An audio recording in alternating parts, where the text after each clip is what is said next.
Hello everyone, welcome to my channel. चलिए friends, start करते हैं आज का टॉपिक।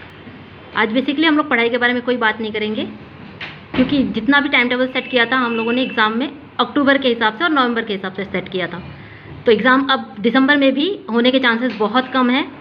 दिसंबर लास्ट या जनवरी के फर्स्ट वीक में होने के चांसेस हैं। ठीक है, तो तब तक क्या किया जाए, तो कुछ ऐसा किया जाए जिससे कि हमारा पढ़ाई भी बोरिंग ना हो और हमारा पढ़ाई का फ्लो भी ना कम हो। ठीक है, तो इसको कुछ इंटरेस्टिंग बनाते हैं। तो आज हम बताएंगे आप लोगों को कि कैसे एक बड़े से चैप्टर को, एक 5 पन्ने के चैप्टर को 2 पेज में कन्वर्ट किया जाए। ठीक है, जो कि आपके कब काम आएगा, जब एग्जाम के 10 से 15 दिन पहले। तो अभी से स्टार्ट करोगे तो आपके मैक्सिमम पॉइंट्स कवर हो जाएंगे। ठीक है, तो मैंने यहाँ पर एक एग्जाम्पल लिया हुआ है, पहले से रेडी किया हुआ है, जिससे आप लोगों को कोई भी दिक्कत, कोई परेशानी ना हो। तो आप भी इसको ज़रूर ट्राई करिएगा। यहाँ पर मैंने एक टॉपिक लिया है न्यूट्रिशन, जो कि होम साइंस का मोस्ट इंपॉर्टेंट है। तो न्यूट्रिशन हमें पता है कि क्या होता है। ठीक, इसके 2 पार्ट होते हैं, एक आपका सुपोषण, एक यानी कि गुड न्यूट्रिशन, एक होता है माल न्यूट्रिशन। ठीक, गुड न्यूट्रिशन क्या है, सभी को पता है, सारे एलिमेंट, सारे जो भी न्यूट्रिटिव एलिमेंट्स हैं वो सब हमारे प्रॉपर वे में हो। तो बस इतना ही लिखना काफ़ी है कि सुपोषण। इसके लिए अंदर उतना मत लिखिएगा कि इसके लिए सारे पोषक तत्व जरूरी है, अननेसेसरी चीज़ों को हटा दीजिए। ठीक है, केवल और केवल इंपॉर्टेंट पॉइंट ही लिखिए, जिससे कि क्या हो, आपको बस आप अगर एक बार इसको देखें तो आपका सारा चीज़ माइंड में रिकॉल हो जाए। इससे क्या होगा, बर्डन भी कम होगा और चीज़ें भी क्लियर होंगी। बात समझ रहे हैं? तो ये बात हो जाती है पोषण की। तो पोषण हमारा 2 भागों में है, एक आपका हो जाता है सुपोषण यानी कि गुड न्यूट्रिशन, एक हो जाता है कुपोषण यानी कि माल न्यूट्रिशन। तो सुपोषण के बारे में उतना नहीं देखेंगे, क्वेश्चन यहाँ से बनते हैं कुपोषण के। तो कुपोषण आपका 2 पार्ट में है, ये भी आपका 2 पार्ट में है। कौन कौन सा? एक हो जाता है अल्प पोषण, यानी कि जब हमारे बॉडी में किसी एलिमेंट की कमी हो जाती है तो उसको क्या बोलते हैं, अल्प पोषण। और एक हो जाता है अति पोषण। अति पोषण भी आपका कुपोषण में आता है। इसका कहने का मतलब, जब भी हमारे बॉडी में किसी चीज़ की अधिकता हो जाती है तो क्या हो जाता है, अति पोषण हो जाता है। यानी कि चीज़ें अगर कम हो जाती है तो भी नुकसान देती हैं, चीज़ें अगर ज़्यादा हो जाती है तो भी नुकसान देती है। तो इसके लिए ये सब लिखना ज़रूरी नहीं है, बस आप इस तरीके से लिखिए कि सुपोषण और कुपोषण ये आपका पोषण की स्थिति है। कुपोषण आपके 2 पार्ट में डिवाइड होते हैं, एक आपका अल्प पोषण, एक अति पोषण। बस इससे ज़्यादा मत लिखिएगा, क्योंकि सारी बातें आपको याद हैं। पॉइंट्स देखते ही आपको माइंड में सारी चीज़ें रिकॉल हो जानी चाहिए। अब बात करते हैं न्यूट्रिटिव एलिमेंट की। ये कितने होते हैं, सभी को पता है, ये 6 होते हैं। कौन कौन से? Carbohydrate, fat, protein, minerals, vitamin and जल। जल लिखते ही हमारे माइंड में एक बात हमेशा क्लियर होनी चाहिए कि जल में कोई भी न्यूट्रिटिव एलिमेंट नहीं होता है, लेकिन जल के बिना हमारे बॉडी का भी कोई काम नहीं होता है। इसीलिए जल को पोषक तत्व की श्रेणी में रखा गया है। ठीक, एक एक को देखेंगे। बात करते हैं प्रोटीन की। प्रोटीन देखिए, इस तरीके से करेंगे तो आपको चीज़ें हमेशा ध्यान रहेगी। प्रोटीन क्या है? प्रोटीन ग्रीक भाषा की प्रोटियास शब्द क्या है, प्रोटियास कीवर्ड है ना, प्रोटियास से बना है ग्रीक लैंग्वेज से। इसका क्या अर्थ होता है, हमारे भोजन में प्रथम स्थान ग्रहण करने वाला। ठीक, ये आता भी है एग्जाम में कि हमारे भोजन में कौन सा ऐसा पोषक तत्व है जो कि प्रथम स्थान ग्रहण करता है। अभी रिसेंटली ये क्वेश्चन TGT 2021 में पूछा गया था ना, सॉरी 2019 में पूछा गया था। 16 का एग्जाम 2019 में हुआ था, उसमें एक क्वेश्चन था कि बहुलक किसे कहते हैं। तो बहुलक कहते हैं प्रोटीन को, क्योंकि प्रोटीन आपकी हर जगह पाया जाता है। यहाँ तक कि कोशिकाएं भी किस बनी होती हैं, तो प्रोटीन की ही बनी होती है। जितने सारे एंजाइम्स होते हैं वो भी प्रोटीन के ही बने होते हैं। तो बस आप प्रोटियास लिख दीजिए और एक माइंड में क्लियर करिएगा कि प्रोटियास कहने का मतलब हमारे में प्रथम स्थान ग्रहण करने वाला। ठीक, खोज किसने की थी? मुल्डर ने की थी 1838 में। बस बात खत्म है। इसके बाद आ जाता है, ये क्या है, एक कार्बनिक यौगिक है। कार्बन, हाइड्रोजन और ऑक्सीजन ये सब में पाया जाता है, एक्सेप्ट आपके मिनरल्स में। मिनरल्स में आपके कार्बन नहीं पाए जाते हैं, इसलिए वो क्या है, नॉन कार्बनिक यानी कि अकार्बनिक की श्रेणी में आते हैं। ठीक, तो कार्बनिक यौगिक कौन कौन सी चीज़ें शामिल होती है, तो कार्बन, हाइड्रोजन, ऑक्सीजन। मुख्य इसमें क्या हो जाता है जो कि इसको सारे पोषक तत्वों से अलग बनाता है, तो इसके अंदर उपस्थित नाइट्रोजन। प्रोटीन एक ऐसा तत्व है जिसमें केवल नाइट्रोजन पाया जाता, प्रोटीन ही एक ऐसा अकेला तत्व है जिसमें नाइट्रोजन पाया जाता है। बाकी आपके किसी भी एलिमेंट में नाइट्रोजन नहीं पाया जाता। इसी कारण होता है, जो टेक्सटाइल हम पढ़ते हैं, टेक्सटाइल में आप लोगों ने देखा वूल और सिल्क, ये क्या है, ये आपके वूल और सिल्क जंतु जगत से मिलते हैं। जंतु जगत से मिलने के कारण इनमें प्रोटीन की उपस्थिति होती है। प्रोटीन की उपस्थिति होने के कारण ये नाइट्रोजन और सल्फर पाया जाता है। कुछ अंश सल्फर के भी होते हैं, ये ध्यान रखिएगा। कहीं कहीं आपको सल्फर भी मिलेगा तो वो गलत नहीं होता है, लेकिन मुख्य अंश इसका नाइट्रोजन है, जो कि इसको सारे एलिमेंट से अलग बनाता है। ठीक, आगे बढ़ते हैं। 7वीं इकाई सभी को पता है, एमिनो एसिड में टूटता है। आवश्यक अमीनो अम्ल, आप लोग एक चार्ट बना लीजिएगा, उस पर आवश्यक अमीनो सारे आवश्यक अमीनो अम्ल के नाम बिल्कुल याद रखिएगा, बिल्कुल याद रखिएगा। सारे आवश्यक अमीनो अम्ल क्वेश्चन हर बार पूछे जाते हैं, ठीक है। आगे बढ़ते हैं। अब देखिए, अब हमें प्रोटीन मिलता कहाँ कहाँ से है, ये जानते रहिएगा। प्रोटीन का क्लासिफिकेशन यानी कि वर्गीकरण, संपूर्ण प्रोटीन जिसमें कि सारे अमीनो अम्ल पाए जाते हैं वे संपूर्ण कहलाते हैं। अपूर्ण जिनमें आपके कुछ अमीनो अम्ल पाए जाते हैं, कुछ नहीं पाए जाते। और आपके सरल संपूर्ण प्रोटीन, अपूर्ण प्रोटीन और आंशिक प्रोटीन, ये 3 हो गए। उसके बाद आ जाता है सरल प्रोटीन, संयुक्त प्रोटीन। सरल कहने का मतलब ये हमारे जो कि सब से टूटते हैं वे सरल प्रोटीन कहलाते हैं। संयुक्त प्रोटीन जिनमें आपके 2 एलिमेंट होते हैं, एक तो आपका प्रोटीन तो रहता ही रहता है सब, और उसके बाद एक आपका नॉन प्रोटीन भी रहता है, जैसे कि हीमोग्लोबिन सबसे अच्छा एग्जांपल है, हमेशा याद रखिएगा। संयुक्त प्रोटीन सबसे अच्छा एग्जांपल आपका हीमोग्लोबिन, जिसमें आपका हिम क्या है, हिम आपका मिनरल्स है यानी कि लोहा। लोहा क्या है, आपका खनिज लवण है, और ग्लोबिन क्या है, प्रोटीन। तो जब ये दोनों मिलते हैं तो क्या बनाते हैं, हीमोग्लोबिन। और हमेशा ध्यान रखिएगा, हमारे ब्लड का लाल रंग आरबीसी में उपस्थित हीमोग्लोबिन के कारण होता है, ये सभी को पता है। लेकिन उसमें भी अगर डीप पूछ ले कि हीमोग्लोबिन में भी कौन सा ऐसा तत्व है जिसके कारण लाल रंग होता है, तो आयरन। आयरन यानी कि फेरस, फेरस यानी कि फेरीन के रूप में काम करता है, ठीक है। तो आयरन, आयरन क्या है, हिम है, हिम के रूप में हम उसको जानते हैं। हमारे बॉडी के अंदर वो हिम के रूप में पाया जाता है, आयरन, ठीक।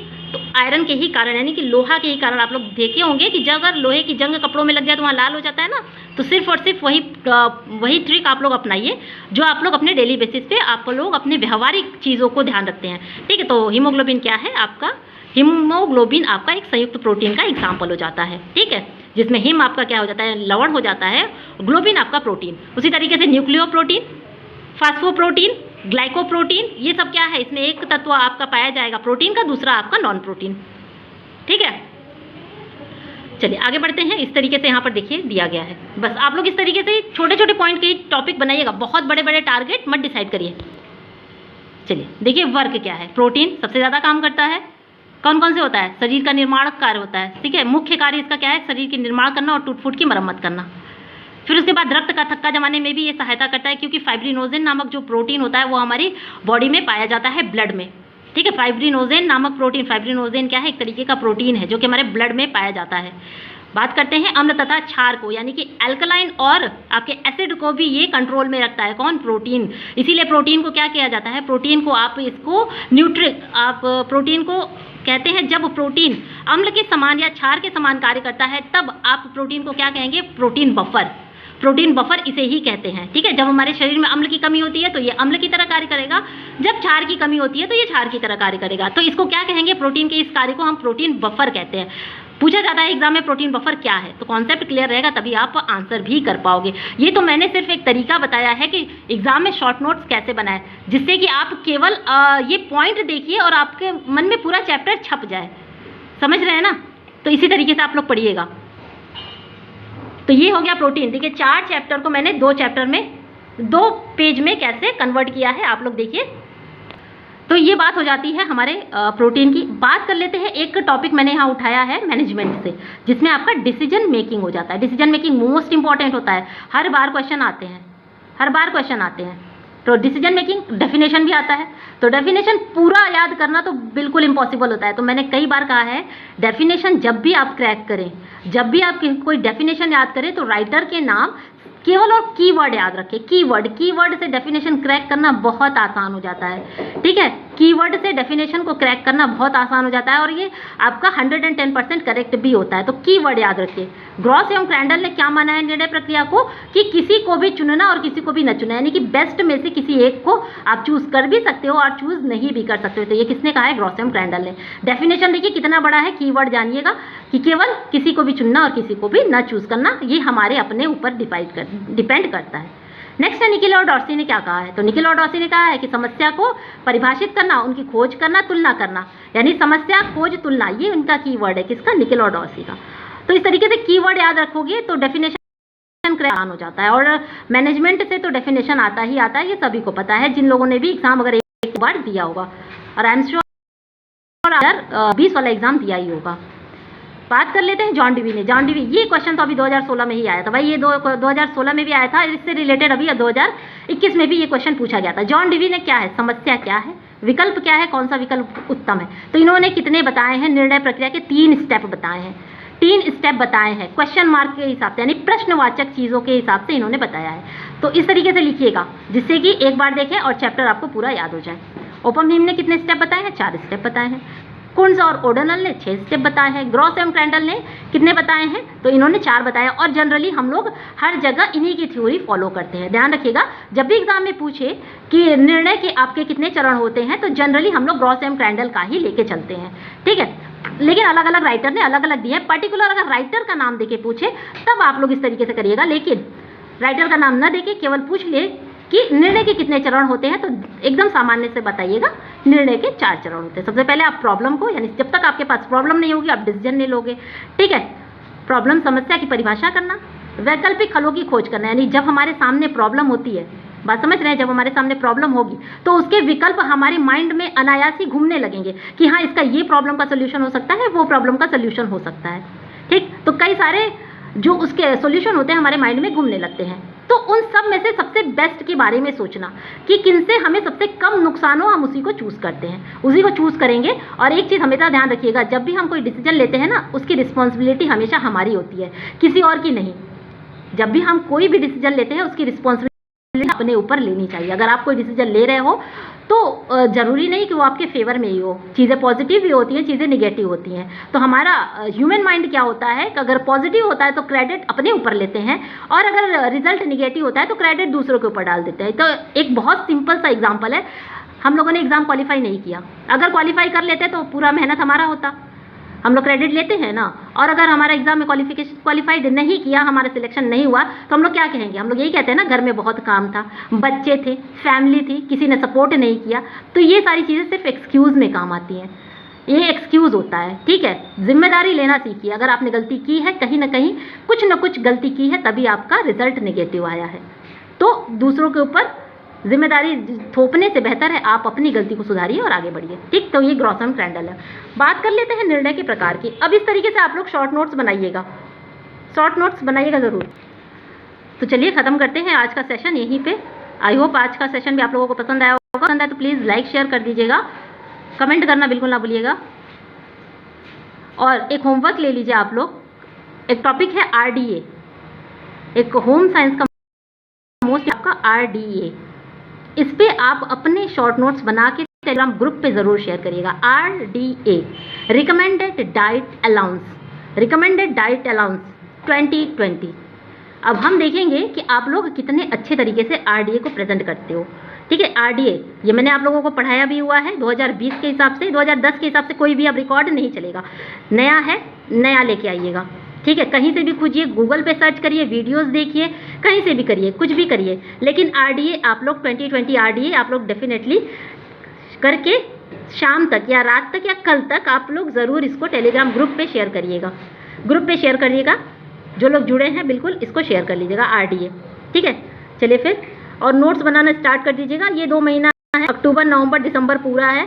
छोटे छोटे टॉपिक भी लेके चलोगे, एक एक 2-2 चैप्टर भी लेके चलोगे, बहुत बड़े बड़े चैप्टर मत लेना, एक एक 2-2 चैप्टर लेके भी चलोगे, तब भी आपके नोट्स अच्छे बन जाएंगे। और आई एम श्योर जब आप अपना पेज पीछे पलटोगे ना, देखिए जब मैंने स्टार्ट किया था मुझे नहीं लगता था कि हम इतना ज़्यादा लिख पाएंगे, लेकिन आज मेरे पास ये 1 साल से हम बना रहे हैं, आज मेरे पास इतने सारे नोट्स हैं जिसको अगर हम सेल करें तो ये डेफिनेटली हमें क्या करेंगे, बहुत अच्छा रिजल्ट देंगे।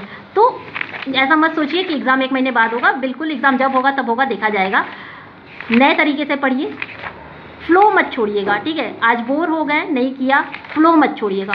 फ्लो छोड़ देंगे ना तो आप हमेशा एक चीज़ ध्यान रखिएगा, आपके सामने वाला कहीं कोने में बैठ के पढ़ रहा होगा। एक चीज़ हमेशा माइंड में क्लियर रखिएगा, आपके वाला हमेशा कहीं कोने में बैठ के पढ़ रहा होगा। अब ये माइंड में देखिए, वो आपसे 10 कदम आगे हो जाएगा, और आप क्या करोगे, 1 दिन का रेस्ट लोगे, आप 10 कदम पीछे हो जाओगे।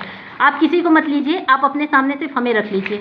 आपको पता है ना हम भी हैं, आप अपने सामने सिर्फ हमें रख लीजिए, बस आप एकदम जोश में आ जाओगे और आप पढ़ाई करोगे, ठीक है। पढ़ाई करते रहिए। देखिए रिजल्ट 1 दिन में नहीं होता है, लेकिन 1 दिन ज़रूर होता है, हमेशा ध्यान रखिएगा। और हम बार बार ये कहते हैं, बार बार हम एक लाइन आपको बताते रहते हैं, एक लाइन हमेशा हम आपको कहते रहते हैं, मेहनत करिए। मेहनत का कोई विकल्प नहीं होता है, ठीक है, कोई भी विकल्प नहीं होता, कोई भी शॉर्टकट नहीं होता है। तो जब तक आप लोग नहीं करोगे तब तक नहीं होगा, ठीक। चलिए फिर मिलते हैं नेक्स्ट वीडियो में, तब तक के लिए धन्यवाद।